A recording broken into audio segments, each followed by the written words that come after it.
Good morning, you guys. It's Karen, and I thought I would come and do a menopause update rather than constantly talking about migraines. There's many other things going on with me in addition to the migraines. So there's all the menopause stuff that I have talked about in the past that I really struggled with, like insomnia and hot flushes. And yeah, I mostly talk about migraines, and I've also got Ehlers-Danlos. I thought I might do an Ehlers-Danlos update. But today, yeah, I thought I would talk about the menopause, where I'm at in the menopause, what symptoms I don't have, what I do have, how I'm sort of dealing with them, if you like, and what I'm going to do when I am actually postmenopausal, which shouldn't be too long. So let me tell you where I'm at in terms of, I think there's only perimenopausal and postmenopausal. I don't think you can just be menopausal. I think it's just a word you can use to say that you're struggling with the symptoms and you're of that age. But I have been told now by two medical professionals that you are postmenopausal when you have either gone a year without a period or you are 55. I was told a different age like years ago. I was told 50, I think, or a year without periods, but it's now 55 or a year without periods. So I'm 53 and I have gone, I feel like I'm in an AA type meeting. My name's Karen, I'm 53 and I have gone 10 months without a period, I think it is. I know in August, when it gets to August, it will be a year since I had a period, which is just in itself amazing because I had or have endometriosis. And so I would have very heavy periods and very painful periods, such painful cramps. And before August last year, I was having so much heavy bleeding for like sometimes 3 weeks at a time, which is just really draining. It's draining of your energy and just the whole process of it all, you know, trying to feel clean and go places and, you know, anyway, thankfully that hasn't happened since last August. So I'm glad to see the back of that and really hoping that I now can get through May, June and July with no periods, and then that will be me postmenopausal. I am really looking forward to that because, and this is, sorry, talking about the migraines, but I've been told by my neurologist and also by the GP and also by you guys that a lot of people sort of almost overnight, their migraines disappear when they are postmenopausal.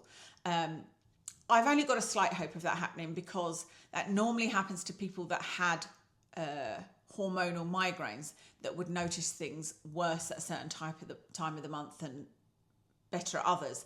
I've had these migraines daily for 5 years now.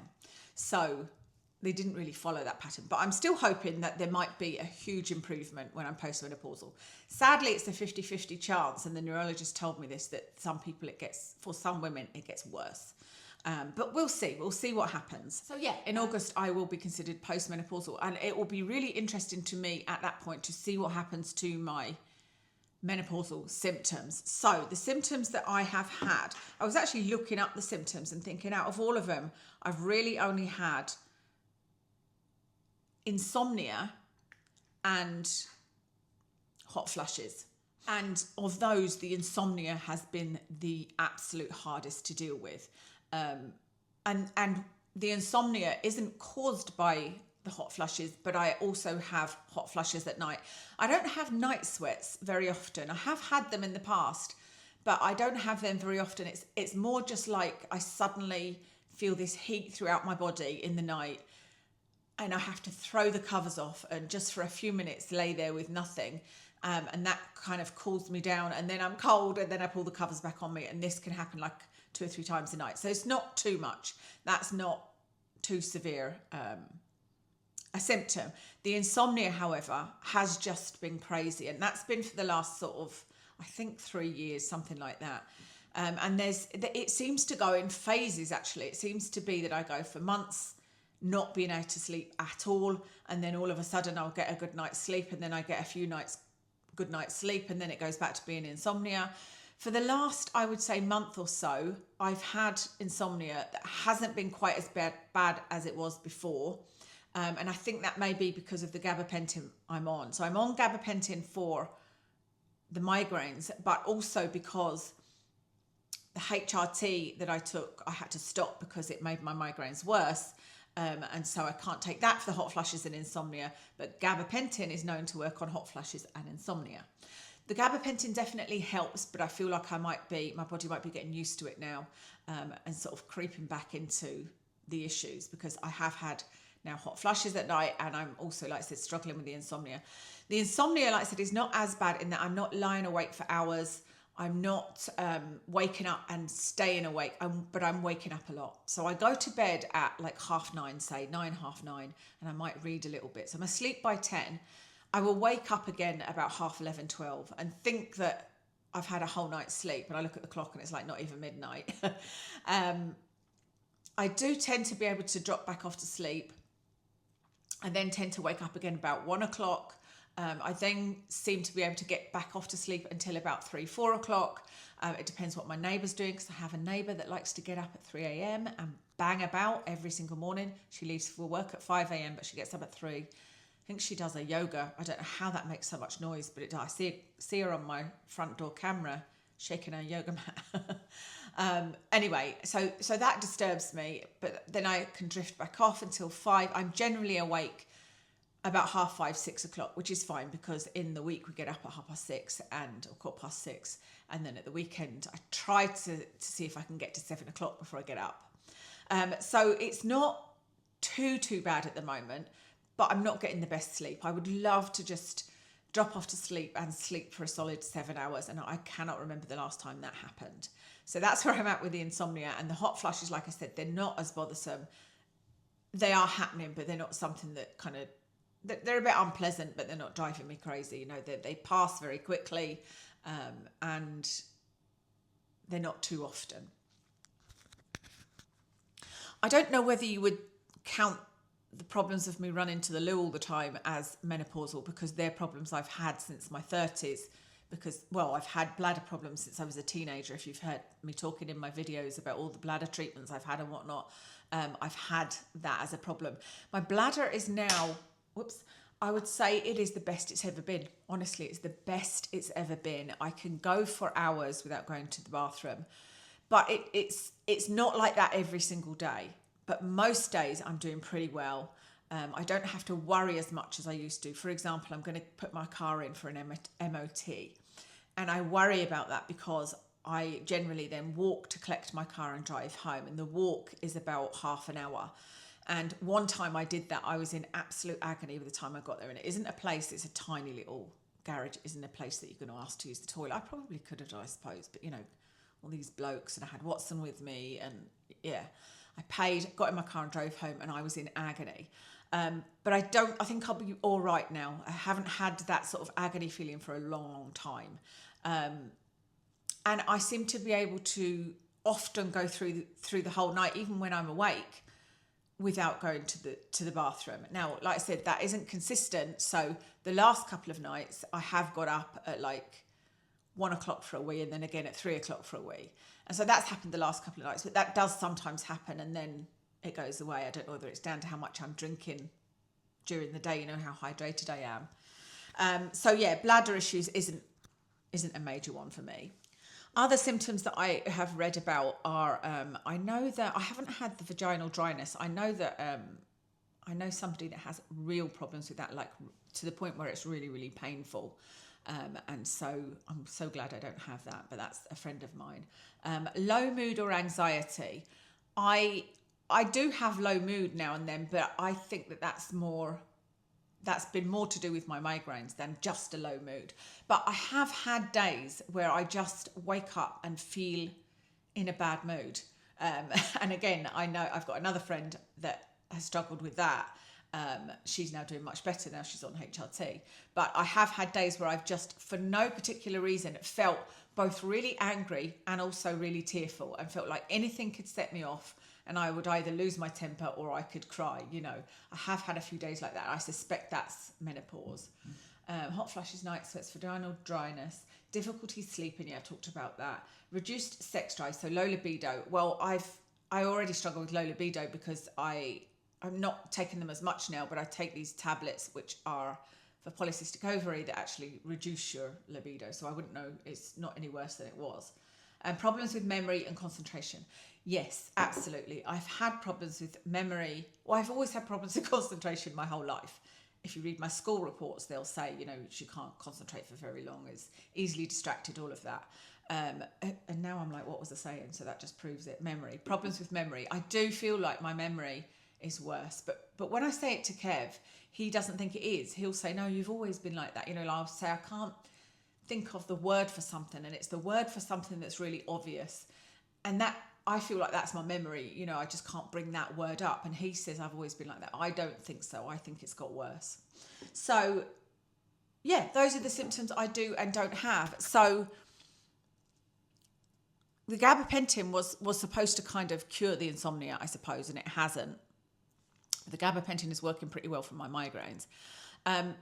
But where I'm at in terms of HRT, so just a quick recap, I have tried HRT in many different types, and the patches and the combination of the tablets that you can either take or you can use as suppositories is probably the one I need. But because I have a womb and because I was not postmenopausal, I had to take them cyclically. So it was, I think estrogen for the whole month and then the progesterone part for 14 days.